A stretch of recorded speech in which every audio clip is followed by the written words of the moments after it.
Heute zeige ich dir eine Ziehkarte zum Valentinstag. Wie du sie ganz einfach nachbasteln kannst, das siehst du jetzt in meiner Anleitung.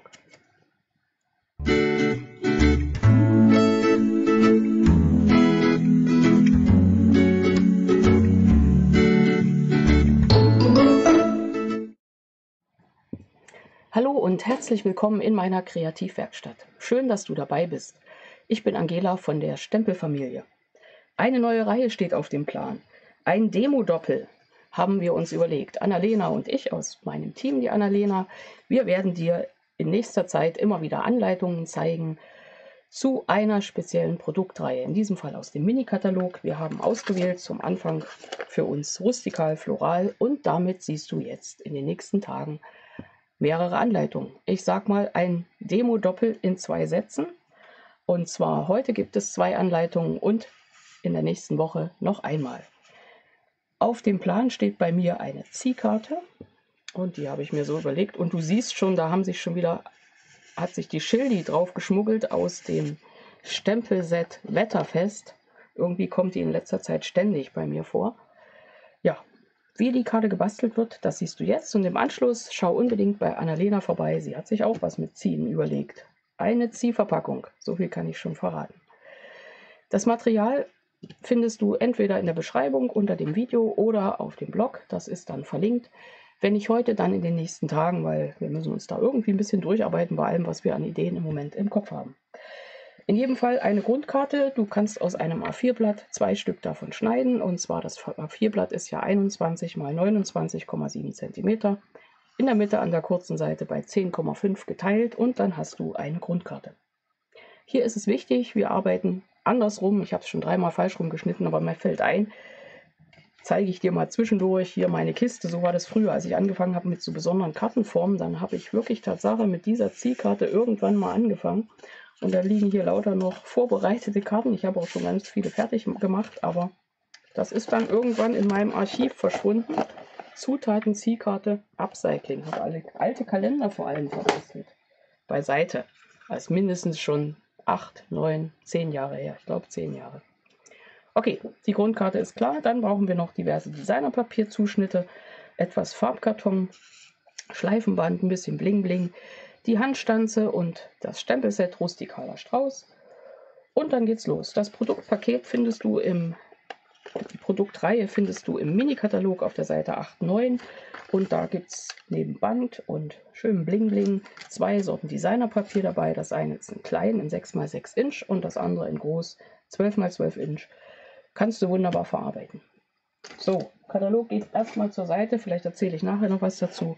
Und jetzt fangen wir an mit dieser Grundkarte und die weiteren Elemente bauen wir uns dann auf. Und ich sage zwischendurch immer die Maße.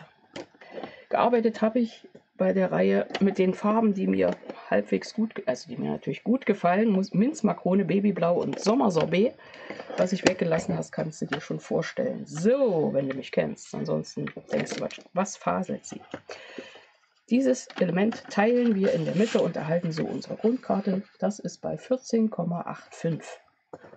Mit der Schneidemaschine können wir auch falzen, bringen die Klingen nicht durcheinander. Die dunkle ist zum Schneiden, die helle zum Falzen. Ich sage das vor allem für mich. Jetzt falte ich das hier rum. Ein kleiner Tipp, damit das jetzt nicht falsch rumgeht. Ich nehme mir mal eine meiner Handstanzen und setze hier oben Tatsache mittig einfach mal eine Stanzung an. Die kann ich mir auch ausmessen, ich mache das aber so. Dann bringe ich das jetzt nicht durcheinander. Die Karte wird so rum konstruiert. Du siehst, so rum konstruiert und bei der, wie ich jetzt arbeite, werde ich den Riegel hier etwas höher ansetzen, dann funktioniert das besser. Vergleichen wir nachher, dann siehst du das. Das ist oben, merken wir uns immer.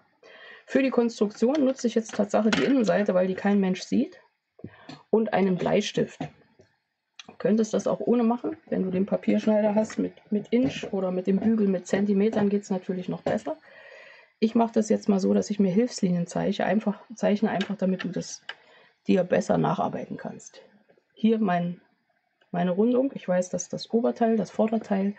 Ich lege jetzt an und lege mir eine Markierung mit dem Bleistift hier einfach reingezogen. Wenn es spitzer Bleistift ist, funktioniert es super. Bei 2 cm links und rechts. Mache das jetzt auch so rum eingelegt, könnt es natürlich auch umdrehen, aber geht ja auch so. Festhalten hier drüben und die zweite Linie. Und jetzt kippe ich, drehe ich, diese Seite anlegen, hier bei 2,5. Gucken wir auf meinen Spicker, das passt.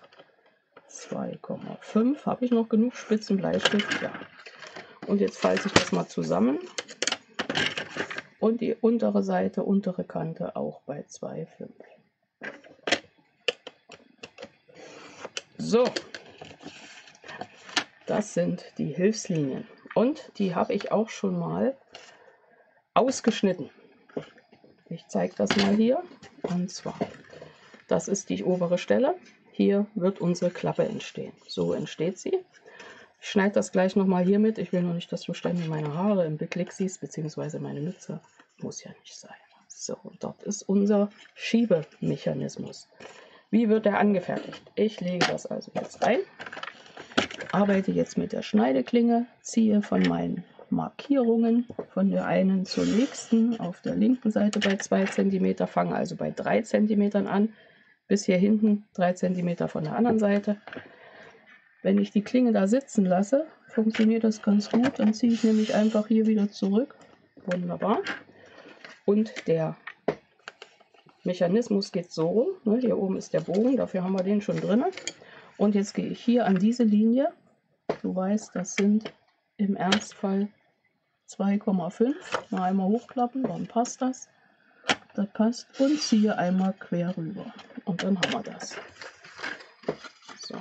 Hat fast komplett funktioniert und hier sitzt er. Und jetzt gehe ich an Falzlinien. Hier in der Mitte, die Schneideklinge wieder weg. 2,5, links und rechts falze ich nicht, aber hier bei 2,5. Damit habe ich, sag 2,5 und legt es bei 2 an. Glaubst du es? Es ist nicht zum drüber reden. So, hier, die erste Falzlinie. Wunderbar. Und jetzt klappe ich das mal so rum, dass das so liegt und kann mir jetzt der Reihe nach hier meine Falzlinien anbringen. Die erste ist bei 1,5 und die zweite ist bei 6. Jetzt probieren wir mal, ob das funktioniert. Ich mache es mal andersrum. Ne? Ich mache es doch wieder so rum. Ich habe es vorhin gemacht und dann funktionierte das super. So, und jetzt lege ich das mal so an, falte das rüber. Notfalls mit dem Hilfsmittel Lineal, kennt man ja. Gerade, dafür habe ich hier ein Raster drauf und gehe jetzt auf 6 cm. So, Papierschneider erstmal wieder weg. Und jetzt gucken wir mal, ob der Mechanismus funktioniert. So, so und so. Und wenn ich jetzt schieben würde, dann steht das hier gerade hoch. Und das war das, was ich hier drüben habe ich einfach dieses Element hier, diesen Falz, zu weit vorne gesetzt. Und dadurch kippt mir mein Herz so ab, wie mein Herz kippt ab. Ist das nicht wirklich philosophisch? So, deswegen will ich das jetzt hier haben, dass die Schräge, dass es dann, wenn es weit aufgeklappt ist, trotzdem noch wie eine Staffelei steht und mir nicht entgegenkommt. Ja, jetzt haben wir es. Jetzt haben wir es auch in Worte gefasst. So, das ist also das Element und jetzt geht's los. Ich habe erstmal Designerpapier zugeschnitten, 2 Streifen in den Maßen 14,3 x 1,5 cm und 2 kleine Streifen in 6,5 x 2 cm. So, und das bauen wir hier erstmal schön drauf. Ich habe da schon mal auf der Rückseite doppelseitiges Abreißklebeband aufgetragen, damit du hier nicht ewig warten musst. Und du siehst schon hier oben, werden wir dann einfach unsere Rundung nachstanzen. Du kannst das auch mit 2 verschiedenen Stanzen machen. Du kannst so viel machen. Du kannst immer alles anders machen. Abwandelbar ohne Ende. Das ist dann der Moment deiner eigenen Kreativität. So, hier unten und jetzt die Seitenstreifen. Du kannst natürlich auch mit dem Stempelset in ganz anderen Farben arbeiten. Warum nicht? Ne? So wie du das am liebsten magst. Schön ist, wenn man es gerade klebt, das gilt jetzt vor allem für mich. Das funktioniert, die eine Seite, die andere Seite. Ein bisschen sehr krachig ist es schon mit diesem Sommersorbet. Heißt es Sommersorbet? Das nehme ich auch gar nicht oft, aber jetzt ist es dran. So, das haben wir auch. Und dann haben wir als nächstes zugeschnitten Wir arbeiten das mal so ein bisschen der Reihe nach ab. Wir haben hier zugeschnitten ein Stück Farbkarton. Ich habe mal Kontrast genommen, weil ich dachte, das Blau taucht dann gut wieder auf. Und zwar in 6,5 mal 6,5. So breit ist übrigens hier dieses Feld. Und jetzt trage ich hier Klebemittel auf. Klebemittel ist auch ein schönes Wort, ne? Also doppelseitiges Abreißklebeband. Und setze das hier relativ gerade drauf. Jetzt könntest du mit Farbkarton in Weiß arbeiten. Ich habe aber nochmal Designerpapier genommen und das klebe ich auch auf. 6 mal 6 cm, weil ich dann die kleinen Herzen aufklebe und mir das mit einem Kreis gestalte. Ich weiß ja nicht, wie dir das geht, wenn du ein neues Stempelset hast. Es gibt ja manche, da fällt einem ganz viel ein und das Ergebnis passt und funktioniert, oder es fällt einem ganz viel ein und das Ergebnis sieht ganz anders aus. Das sind so die Unterschiedlichkeiten, oder es fällt einem gar nichts ein. Dann ist der Moment für den Katalog gekommen, denn da sind ganz viele Produktbeispiele, die du dann immer fein nacharbeiten kannst. So, das haben wir. Jetzt machen wir ganz schnell hier oben, ehe uns da irgendwas zusammenklebt, nochmal mit der Kreisstanze von der anderen Seite den Kreis ins Designerpapier. Dann ist das nämlich Geschichte und das passt wunderbar. Wenn es schief sein sollte, ja, ist klar, dann nimmst du eine größere Stanze und richtest das wieder aus. Ich kann somit, das funktioniert mir da oben. Jetzt komme ich auch schon zu der Mechanik, zu dem Bügel. Und den gestalte ich hier aus einem Stück Farbkarton in den Maßen 12,5 mal 7,5. Mal sehen, ob das funktioniert hat oder ob ich da im Denken schon wieder falsch drauf war. Moment, ich muss einmal einlegen. Es funktioniert auch mit 8 cm, also 12,5 mal 8 cm. Ich zeige dir gleich, was du berücksichtigen musst, dass es funktioniert. Dieser Mechanismus wird nachher hier reingelegt und mit dem Stück hier vorne verklebt. Du kannst im Nachhinein auch immer wieder überall Designerpapier auftragen. Schöner ist aber, wenn es dir gleich einfällt. Mir ist es gleich eingefallen. Dann trage ich hier noch ein Stück Designerpapier auf. Das habe ich zugeschnitten in 7 mal 11 cm etwa. Wie lang es unten, also in der Länge ist, ist gar nicht so dramatisch wichtig. Wichtig ist, dass es oben gut sichtbar ist und mittig aufgebracht ist. Und das machen wir jetzt. Also.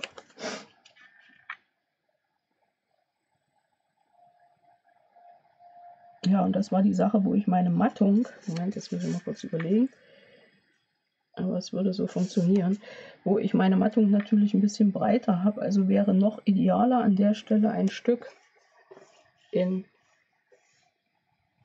7,5 mal 11 cm. Aber ich lasse das jetzt so, man kann auch mal ein bisschen variieren. Das lege ich hier ein.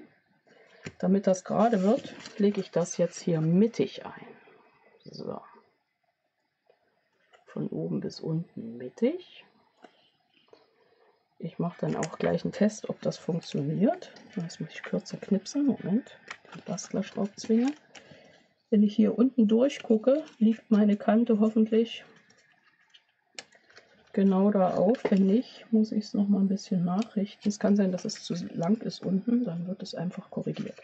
Okay, ich schneide es nachträglich ab, dann siehst du, was ich meine. Hier an dieses kleine Stück, diesen Falz bei 1,5, klebe ich mein doppelseitiges Abreißklebeband. Das muss gut angeklebt sein, gut angedrückt, denn damit hält die ganze Karte. Nochmal schauen, dass hier alles gerade und mittig, so gerade und so mittig wie möglich, genau.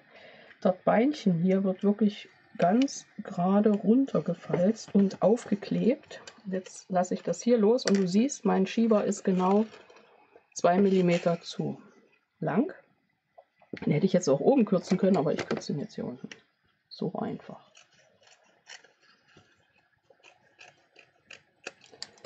So, jetzt habe ich das nachgekürzt. Jetzt falten wir wieder alles zurück. So sitzt es und so passt es. Und hier kann ich dann rausziehen.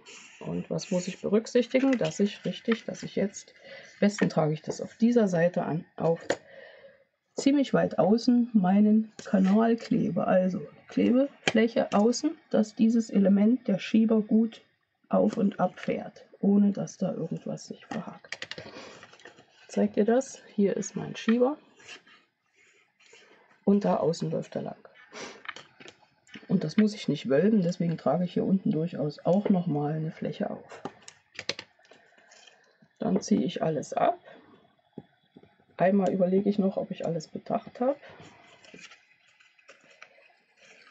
Ich habe fast alles bedacht. Ich muss hier innen auf die andere Seite noch was kleben, was ich später nicht kleben kann. Das mache ich jetzt. Ich ziehe aber jetzt hier fertig ab. Und zwar habe ich hier ein Stück Designerpapier schon zugeschnitten. In dem Fall, was heißt das für innen? Nehmen wir auch nochmal das Lineal, dass ich nicht Quark erzähle. Das ist 8 x 12 cm. Und weiß ja, wo es hin muss, weiß ja, wo es nicht hin soll. Also relativ mittig eingeklebt. Oben ist schon wieder egal. Ich klebe es bis hierhin, mittig, gerade drauf. Und mein Motiv setze ich dann drauf. Das ist einfach nur, dass da nochmal ein schöner Hintergrund ist. Okay, alles gerade, der Schieber. Notfalls gerade halten, dass er mir nicht klebt an der falschen Stelle, man weiß ja nie. Und dann wird links und rechts gut angedrückt. Und unten auch. Und wenn es jetzt nicht funktioniert, dann wäre das, wo ich sage, ganz schlecht, fangen wir nochmal von vorne an, aber ich denke, es wird funktionieren. Und zwar ziehe ich hier raus, siehst du, und es schiebt sich wunderbar rein und raus. Und mein Motiv steht perfekt und wie gesagt, es kippt nicht so wie hier. Die Maße dann nochmal auf meiner Website. So, und jetzt wird fertig ausgestaltet. Nehme ich mal als erstes, hier mache ich eine Markierung, ich habe auch, man hat noch mal einen Bleistift, genau. Die setze ich hier mal relativ mittig drauf, nehme meine Lochzange und stanze hier ein schönes Loch. Mal nochmal kleiner probieren wieder.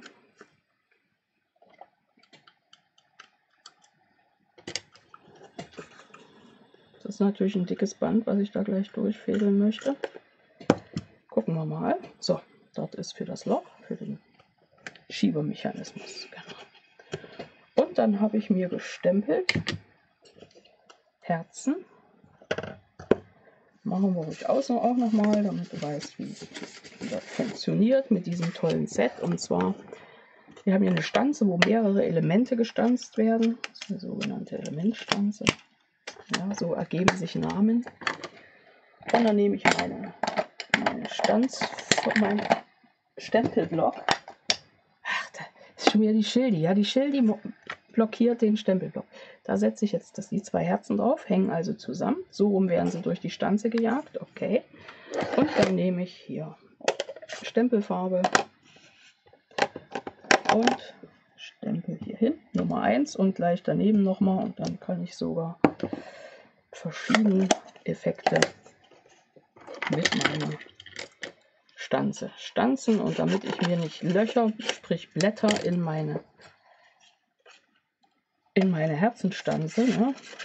So, hier, dann schneide ich das auseinander und dann passt das wunderbar. Und wenn ich mir nicht die Finger klemme, so wie eben, au, dann wäre es noch schöner. So, weiter.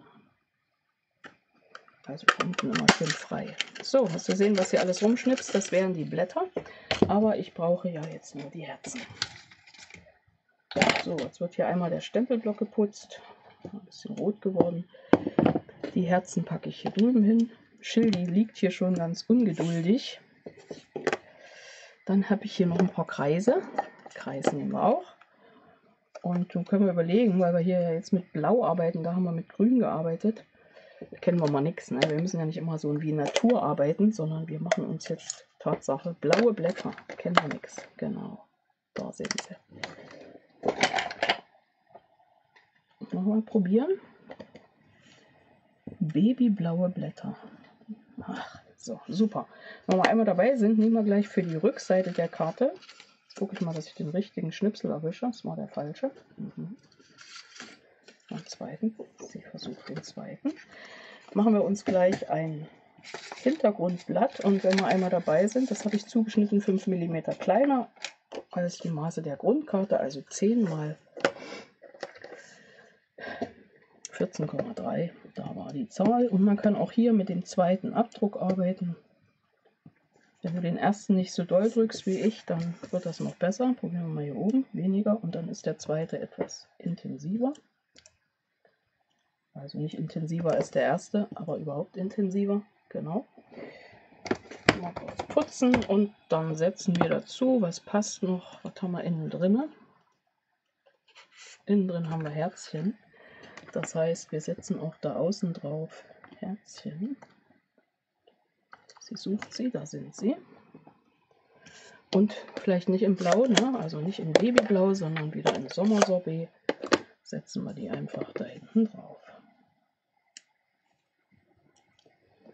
Man kann mit dem zweiten Abdruck arbeiten, muss man aber nicht, so wie einem das gefällt.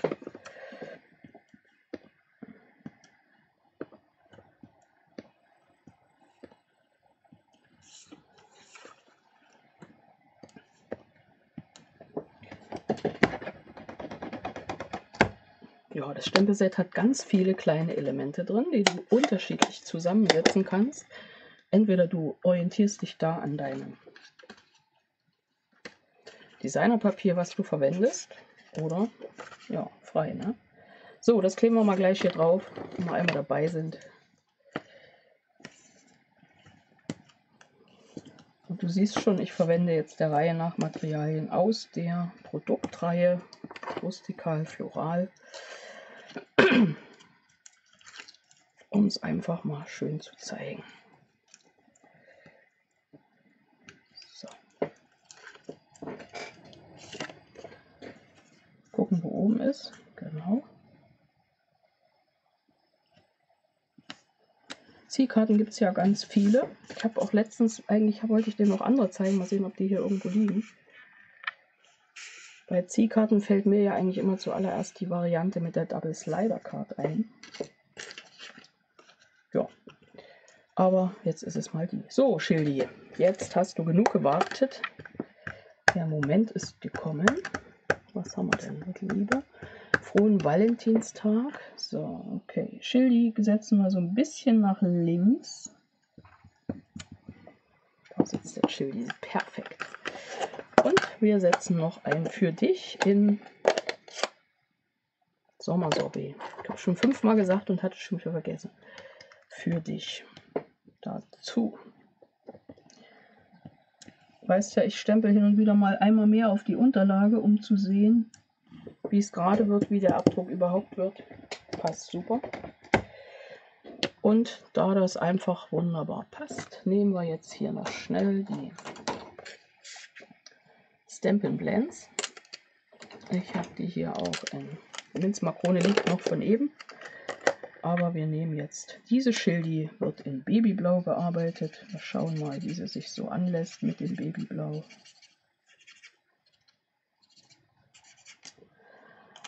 Warum nicht? Es muss ja nicht immer in Schildi-Farben sein.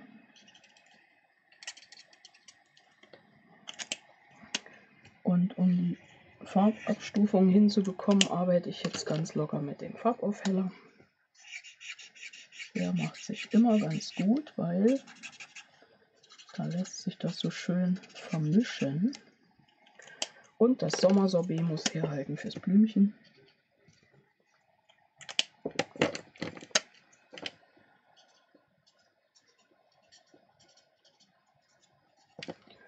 Ja, entweder haust du noch was auf dem Hintergrund drauf oder lass es. Lass es. Ich sag mal so, ich lasse es. Genau. Ich ziehe das hier raus und kann hier wunderbar mein Element reinkleben. Fehle das da runter und klebe unten mit doppelseitigem, du weißt schon, Abreißklebeband. Ich habe es schon drauf. Ich habe es schon komplett geklebt, also muss ich das jetzt so reinkrimmeln, aber das schaffe ich auch. Das Feld ist ja an sich fertig. Wichtig ist, dass es oben unter den Schieber kommt. Schieber. Jeder assoziiert mit Schieber ja doch was anderes, ne? Fällt mir gerade ein. Naja, ist jetzt so, ne? Es ist halt ein Schieber. So, ich ziehe das mal hier so weit als möglich, frickel das da drunter und schaue, dass wir dass es nicht zu früh klebt. So, jetzt sitzt es. Ach Mann, ey. Guck mal. Ach, der Chili. Ist es nicht goldig? Ist es nicht süß? War gar nicht Thema, ne? Aber lag halt hier rum. So ist es dann. So.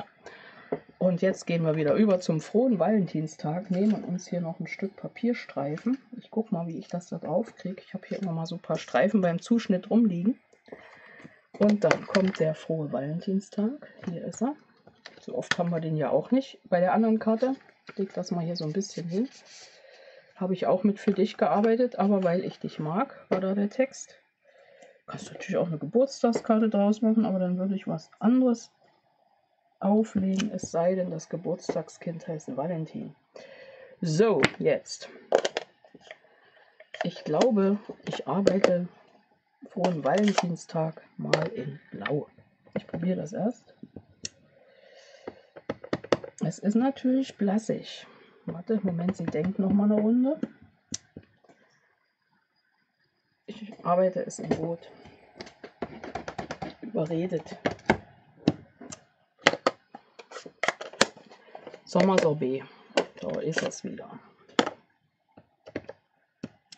Ja. Was Mut. So. Ich sehe es wahrscheinlich besser, wenn es hier auf dem Grün liegt, wie es gerade gestempelt werden könnte.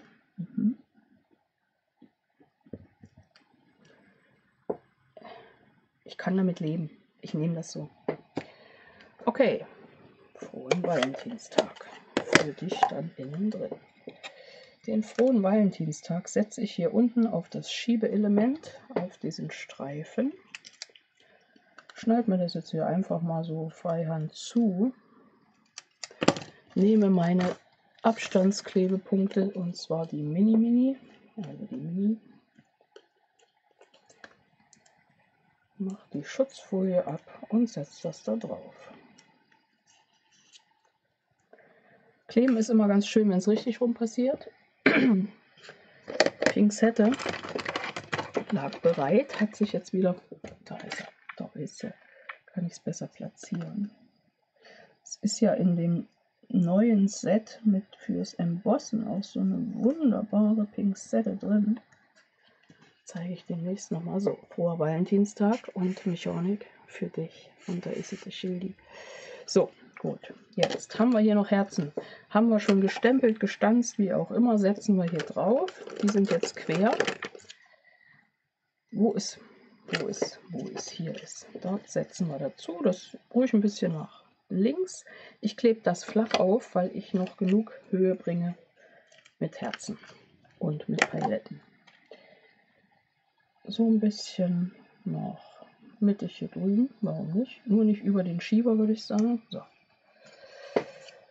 Es kann ruhig das krachende dunkle Herz sein. Hier nehme ich große Abstandsklebepunkte. Macht sich besser. So. Wie auch immer, ne? Passt. So, die setzen wir jetzt so hin. Dann sehen wir noch alles andere. Hier nehmen wir eher ein weißes Herz. Da kommt wieder der kleine Abstandsklebepunkt. Dann versteckt sich das besser. Auf der Rückseite wäre es rot, aber ich wollte das weiße. So, das setzen wir hier hin. Wunderbar. So. Mit O. Jetzt haben wir hier noch ein bisschen Zubehör. Wir hätten nochmal dieses tolle Band. Da gibt es einmal dieses in den Naturfarben. Wenn dir das hier nicht passt, lass es weg. Und dann gibt es das rote. Blutrot übrigens, passt wunderbar. Auch da, wenn dir das jetzt zu rot wäre, weißt, lass es. Mach's ja auch nicht, bloß nicht. Aber ich mache das hier einmal komplett benutzt. So, hier oben. Mal schauen, ob es funktioniert. Nehme ich meine Häkelnadel. Eben hatte ich sie noch. Genau, da ist sie. Drehe es um. Nehme das Band. Entweder kriege ich es... Ja, ich kriege es hier durchgepackt. Häkelnadel ist wirklich bombastisch. Nehme einen meiner Schnipsel und binde den hier oben einfach knappig drum. Richte den aus.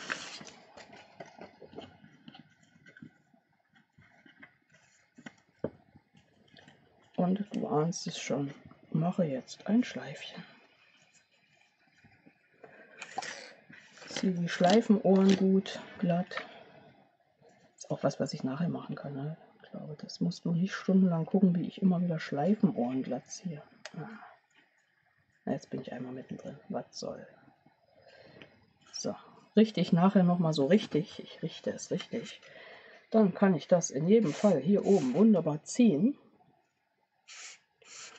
Und wenn mir das noch nicht Deko genug ist, setze ich mit diesen wunderbaren Paletten selbstklebend in klein und groß in diesem rosa, Babyblau und Gold. Gold ist schon ziemlich gebraucht. Ich gehe jetzt mal auf Blau.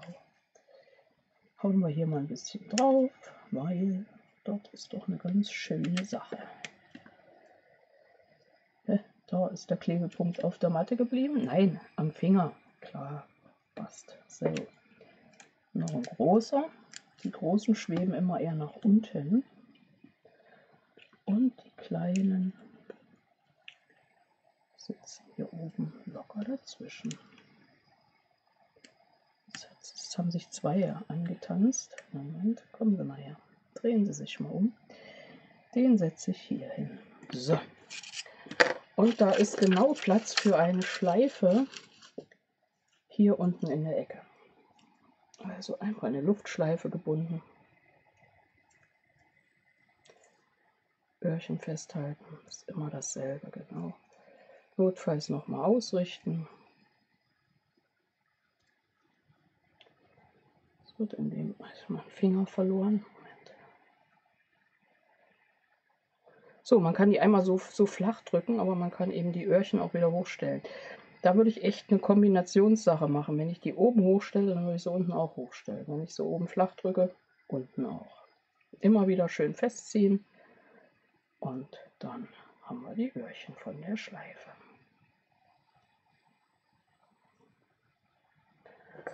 Ja, hier schneiden wir noch das zweite Band ab. Schleifen klebe ich gern mit den Dots, mit den Mini-Klebepunkten, weil das funktioniert ganz gut. Ein oder zwei drauf und schon ist das fertig und die setze ich hier drüben ran. So, die Schleifen werden nochmal gerichtet, ist klar. Und dann ziehe ich hier und meine Schiebekarte ist fertig. Jo, gezeigt habe ich dir alles, was es in dieser Produktreihe gibt. Die ganzen Stanzformen, Handstanzen natürlich in dem Fall, was man damit noch alles machen kann.